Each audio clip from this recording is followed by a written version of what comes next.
Hi Pisces, it's Denise with Divine Soul Astrology. Today I'm here to talk about Uranus entering Gemini. It's going to be there for 7 years, so it is a big deal. It sure is. And Uranus is a big deal. It's a big lightning bolt. Yeah, it is. It's thunder, it's lightning, it's everything that is powerful and inventive, innovative, disruptive, liberating, yeah. And Uranus is going to permanently change us. It sure is. So Uranus was already in Gemini last year for a short stay, and now it's going to be moving into Gemini for another 7 years, except for like a little short stay in Cancer. All right. But Uranus entering Gemini at 0 degrees, and that's going to be at 8:51, and that'll be universal time. So whatever that may mean to you, around the world, right? All right, so let's see. So, I did a video last year on this. I did.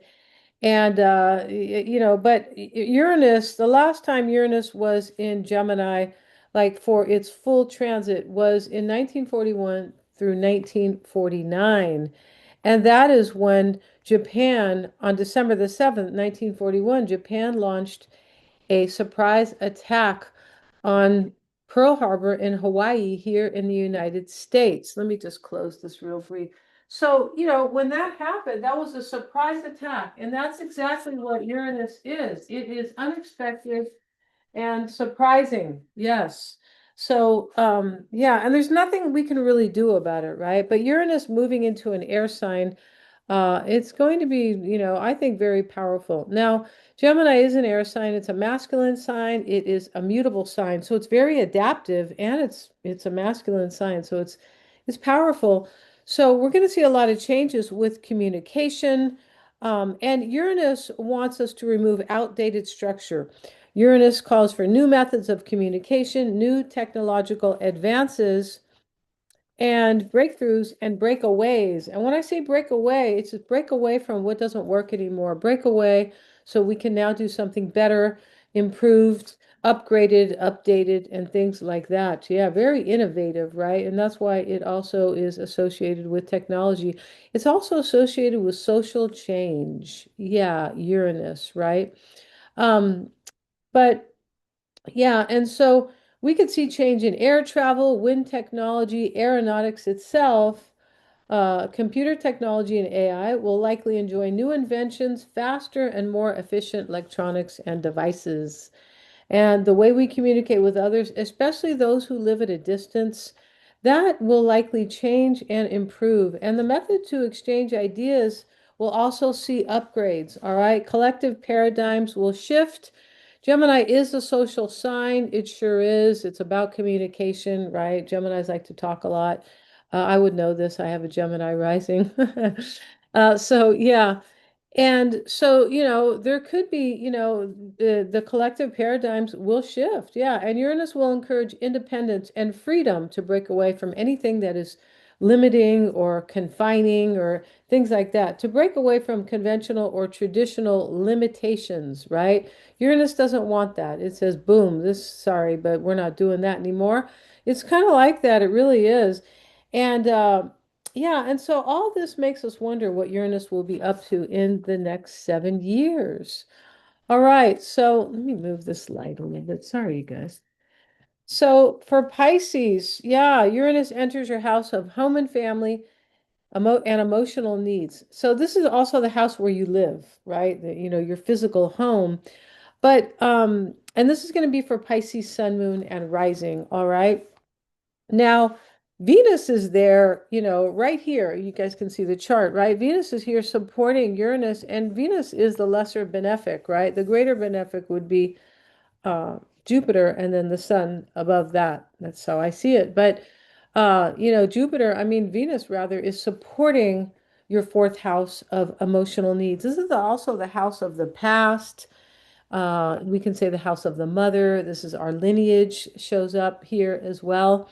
So, you could be leaving things behind that are related to those fourth house themes, right? Now, Venus is also associated with um, self-esteem. It rules the second house. It rules Taurus, which is in the natural chart. It is the second house.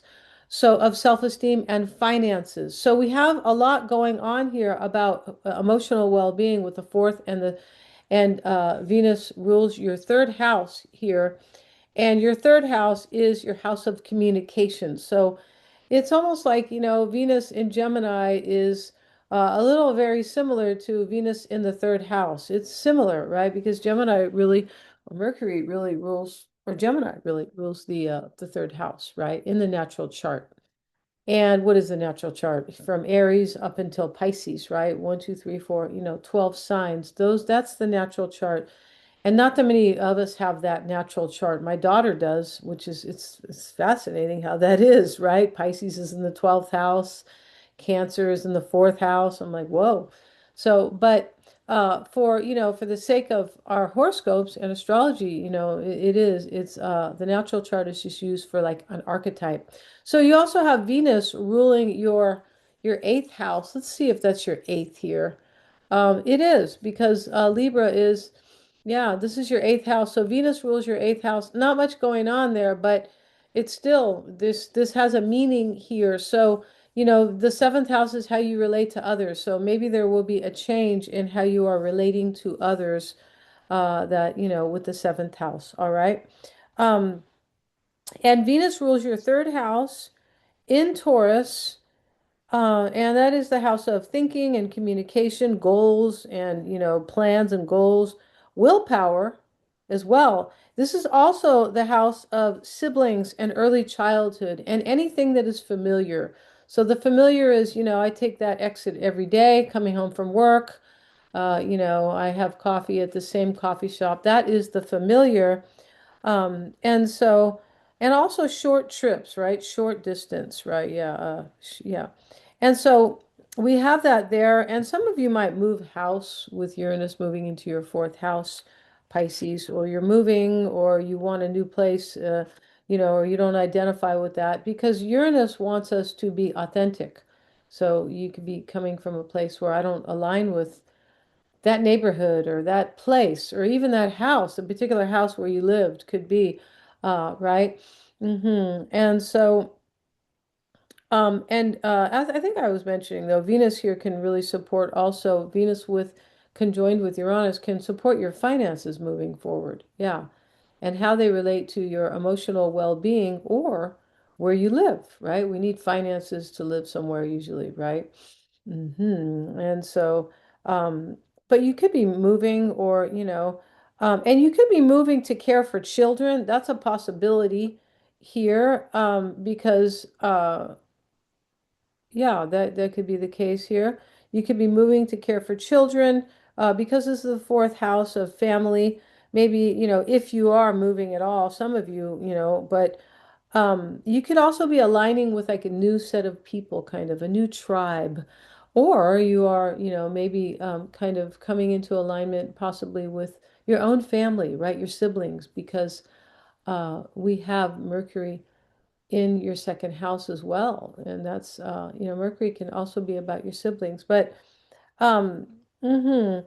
And so maybe you want to move to earn more money, to gain more stability.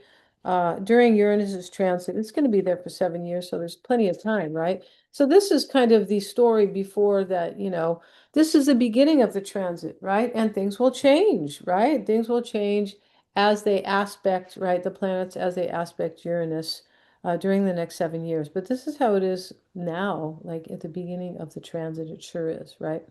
And so, and yeah, Venus will move on, and we talked about that a little bit right there. And Venus also rules, yeah, I think I said this. Venus rules your eighth house of transformation and regeneration, and what is hidden from you, right? Lifting the veil and finally understanding things that have been hidden. It can be about secrets and the taboo as well, like, real secrets. It can be the eighth house. It's also the house of intimate relationships and shared wealth. So Venus is ruling that house, right? Shared wealth or joint finances, right?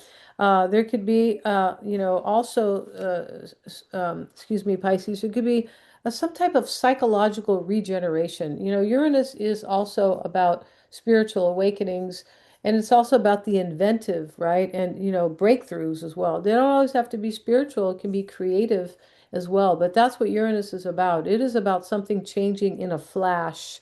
And even though it can affect us during the next 7 years, it can be like just a big change is really happening for the next 7 years, right, during the transit.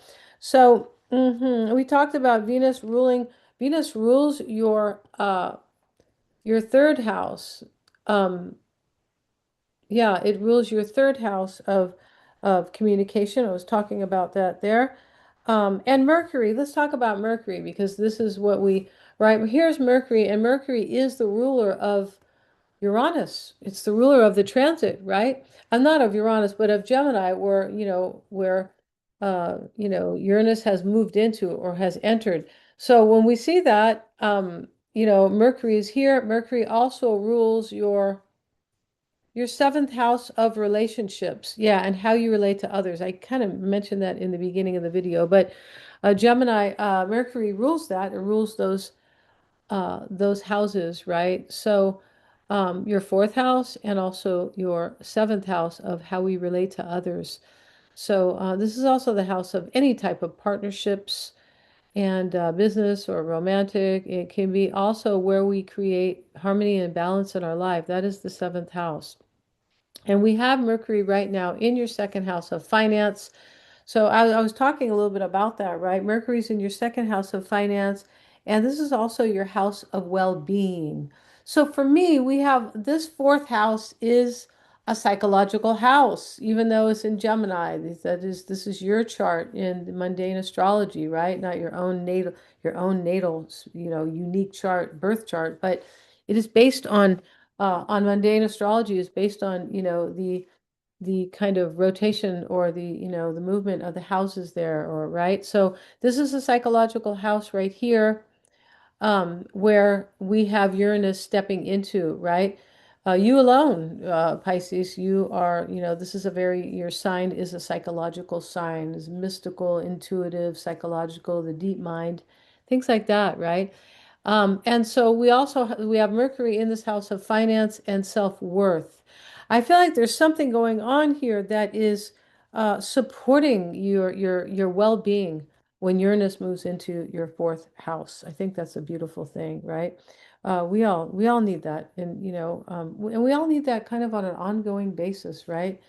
I mean, I'm, pretty up there in age, and, we grow, and then later on we grow again, right? Or, we're gradually growing little by little, but yeah, we change, especially, right, as we evolve and as we grow older, for sure we do.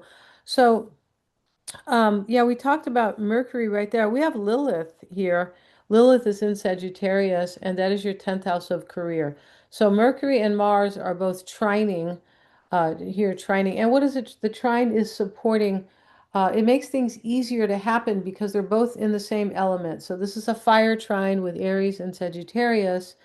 And Black Moon Lilith is it's the ego, but it's really more the shadow, right? It's something that maybe sometimes we just really want to be ourselves and, and kind of do something. It has raw power, it wants to break free. And that's kind of what Uranus is doing over here, breaking free. And so we have Mercury and Mars. Mercury's doing the thinking, Mars is doing the, kind of taking the order. Okay. You've been analyzing that, or you're thinking about that, you're curious about that. Okay, boom, I'm going to do this now. That's Mars. And Mars is in exaltation here, or it's at home because it's in Aries, right? Mars rules Aries and Scorpio. So when we have this, though, this trine to Black Moon Lilith in your 10th house of career and social roles, this is like how you show yourself to the world, right? Your social role, that could be changing. You could be, kind of showing yourself in a different way. Oh, that's so and so is, a lot different than so and so used to be, right? It can be like that. And so, but this is something that you're like overcoming, like you're looking at something that is, about your own, so your social role, your kind of social personality, how you show yourself in the world, and you are overcoming it. You're facing it, you're confronting it, and you're just like letting it go. That's a great thing right there. And it's in Sagittarius, so maybe you have a different, and this could be helping you to grow and expand. It really can. That's what Sagittarius really wants, right? Or, the planet that rules Sagittarius, that is really what it wants. It wants growth and expansion and your higher purpose. It will really kind of, it talks about reaching your higher purpose, Sagittarius, right? So yeah, we have, that's a beautiful thing right there. Let's see what else we have here. And Lilith trines your sixth house in Leo as well. And there's something here with this fire trine and excuse me, Lilith, where you're just like stepping into your raw and authentic self. You're not being apologetic, but you are just being, you're kind of this is powerful because it's Mars as well, making the trine, but you're just kind of looking at things kind of like, well, this I'm going to be who I really am now. And it's like you are kind of, it's like you're growing emotionally. Yeah, that's kind of what's going on here. And, Mercury, when Mercury is in the sign of the self, it can mean like, well, like, you're really knowing yourself, right? You're really kind of analyzing, who you are, kind of, right? And that's right. Okay. So, and this is about deep matters, this Lilith. Okay. So we also have Lilith making uh, well, it is, yeah, making a trine to the AC, yeah, to Leo here. So when we have that there, this is you becoming your more kind of practice. This is your sixth house of practical affairs and kind of like your, how you meet your responsibilities and things like that. But this is about health and work as well, the sixth house. But here you are, Leo's in the sixth house here. So your sixth house. So what it means is that you are really kind of coming into yourself. You're coming into a more authentic version of yourself. Leo is wants you to move from the heart, right? It's the sun, the sense of self. Be your sense of self. Shine. Leo's the fifth. Leo represents the fifth house um, of talents and self-expression, right? That's the sun, creative self-expression and things like that. So you're moving into a more authentic sense of yourself. You could also be possibly, returning to some type of creative work maybe that you want to do because that is your sixth house of work. All right, now we have Uranus is sextiling Neptune, Pisces. All right, and so where's Uranus? Good old Uranus is right here. Excuse me, you see the sextile right here. Yeah, and that is to your second house of finance and self-worth. Now, Uranus kind of wants us to wake up. It definitely does. And this sextile to Neptune, this could be a spiritual awakening for you over the next 7 years. Or you could also receive a lot of spiritual breakthroughs, right? And that is really supporting your self-worth here or your well-being, for sure it is. And you could also be creative here and because Neptune is it's a creative source. So you may be, becoming more creative with those spiritual kind of those breakthroughs, right? That can happen for you. And this interesting here, how this could be wherever you're moving to, is really supporting your independence if you are moving, right? I do know a Piscean who has moved and it is supporting her independence, right? So that, because that's what Uranus wants for us. It wants us to, move into our own independence and become authentic with who we really are, right? And that's really important to do that. So, yeah, that could be definitely happening there with you. There's an optimism with that too. There is, and you're gaining a more free-spirited and authentic way of thinking, possibly too, because um, this is Gemini. Uranus is in Gemini, and Mercury is also um, Mercury is a big part of this transit, in my opinion, because it rules Uranus, where, it rules Gemini, rather, where Uranus has entered. So we have Mercury up here. It's just a big part of this as well. So yeah, this is really helping you. It really is this sextile, but you have to engage. So we could have all kind of sextiles in our own natal chart, but if we, sit home or we don't do anything with it, right? It's kind of like, somebody was getting a reading and they said, am I going to meet somebody? It was actually a horror reading, and I saw somebody reading for somebody, and with their permission, of course. But they were, they kept, "Am I going to meet somebody?" And the reader, or the astrologer was said, "Well, are you going out to meet people, or are you on social media?" And blah blah. No, and she said no. Well, then it's going to be no, right? It's so. I mean, unless you get really lucky and you go down the store to get something to eat, right? And you meet somebody there, right? You're going to buy laundry detergent, right? But yeah, so these they take a social, right? Think of a sextile as having sex. You need somebody else to do it with. It has to be some type of social engagement there, all right? So, yeah, and you look like you are prepared for that. You do. And Jupiter is your ruling planet, and that is oh, we are still here. We are. And we also have this, excuse me, Uranus is trining Pluto. All right, so Uranus is in your fourth house of emotional needs, home and family. This is where you make decisions from a place of safety. It's right, even though the fourth house is not decisions, but the fourth house is anything that we need for our own emotional needs or our safety or our well-being. Okay, doesn't necessarily have to be like safety, right? But it's a place of well-being. That's is what is needed in the fourth house. So here you are, Uranus and Venus as well, I believe, is trining Pluto here. Pluto's a big deal here. It's in Aquarius. This is an air trine. So, although it's to a fixed sign, so this could be too that there's everlasting change here. It's supporting everlasting change. And that's what Uranus wants to do anyway. And here's Pluto here in your 12th house of ending. So you're purging and you're leaving things out at the same time you are transforming, right? That transformation or regeneration, Pisces, is a better way to put it. Yeah. You're regenerating in this reading, in this with Uranus is moving into your, I mean, it's possible we'll feel a little bit, uncomfortable with Uranus, but it's like it's necessary as well. All right. Yeah, it is. And Mercury also rules your seventh house.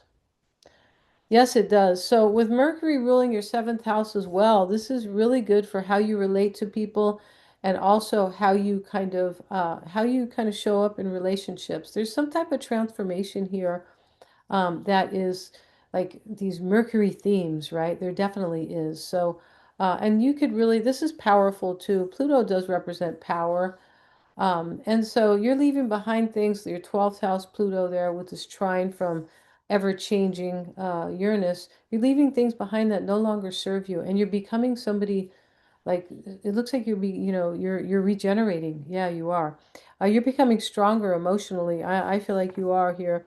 Now, now we talked about, yeah, and yeah, I talked about Venus, but it does also trine Pluto. You're changing the way you relate. I did say that, relate to others, and you're likely taking better care of yourself.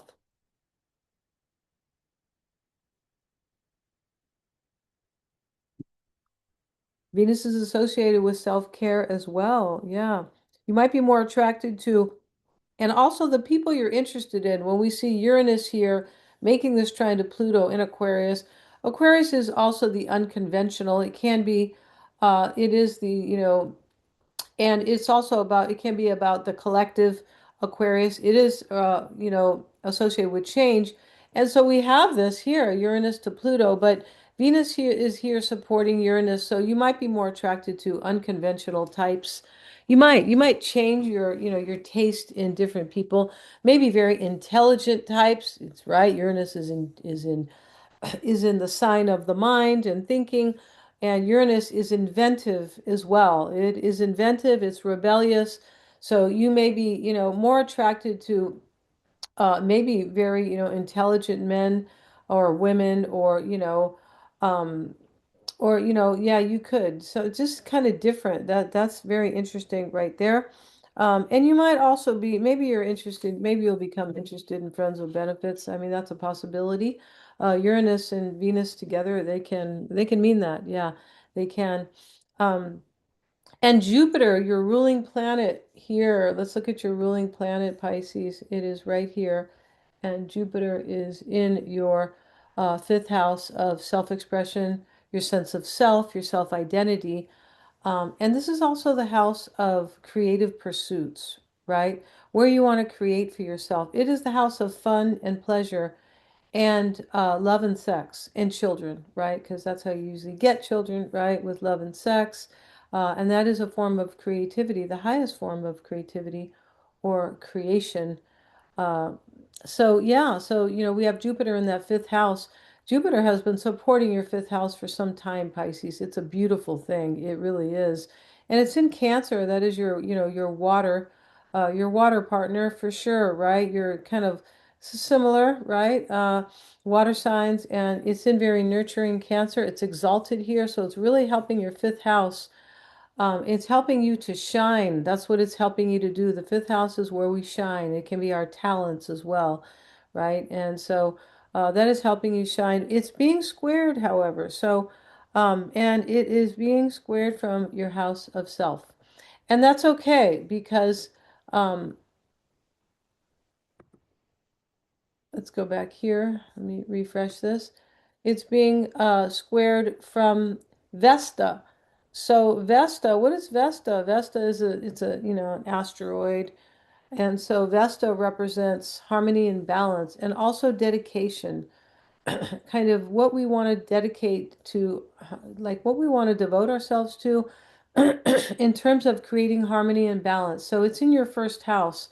That is definitely supporting you. It is. So you're trying, it looks like, with Vesta there, it's important for you to create your own inner harmony and balance, right? Venus is helping you do that in your house of emotional needs. But the Jupiter here, Jupiter is actually being trined. I was looking for the square here, yeah, because I said square, I did.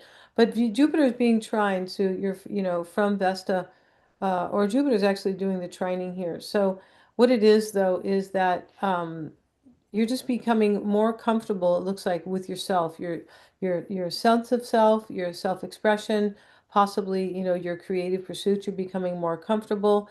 And that aspect is helping you to shine. It definitely is. And be who you are. Be very authentic who you are, Pisces, because you guys are beautiful, right? You're creative, you're compassionate, you're intuitive.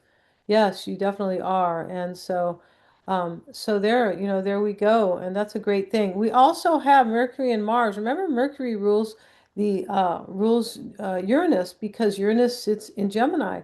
So Mercury and Mars are both trining. These are like two buddies. They really are. I mentioned this earlier. Mercury's the brains, and we could say Mars is the brawn, right? Mercury's saying, let's go do this together. And then Mars says, okay, let's do it, right? And so but they're squaring Jupiter in your fifth house. Jupiter is your ruling planet as well. It is. So it's squaring that. It is telling you to have courage when we have Mars there. Mars is courageous with drive, right? And desire.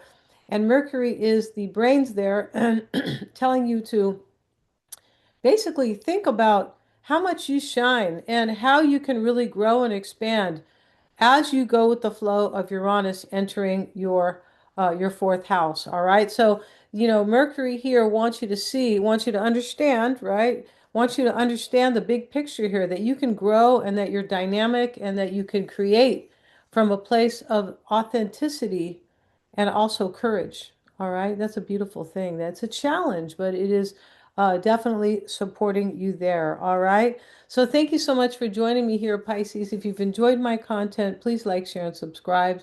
Yeah, and hit the little bell and you'll be notified of my next upload. If you want your own reading, check out my website below, and the prices are going to be dropped. I haven't gone there yet to do that, but I will. If you see a reading that you really want, there's some really great readings on there. Soul expression reading can really help you to know yourself and what you came here to do in this lifetime. All right. Highly fascinating, right? I love astrology, right? So thank you so much for joining me here today. Send me an email if you would like a reading with me. All right. Thank you so much, Pisces, for joining me here.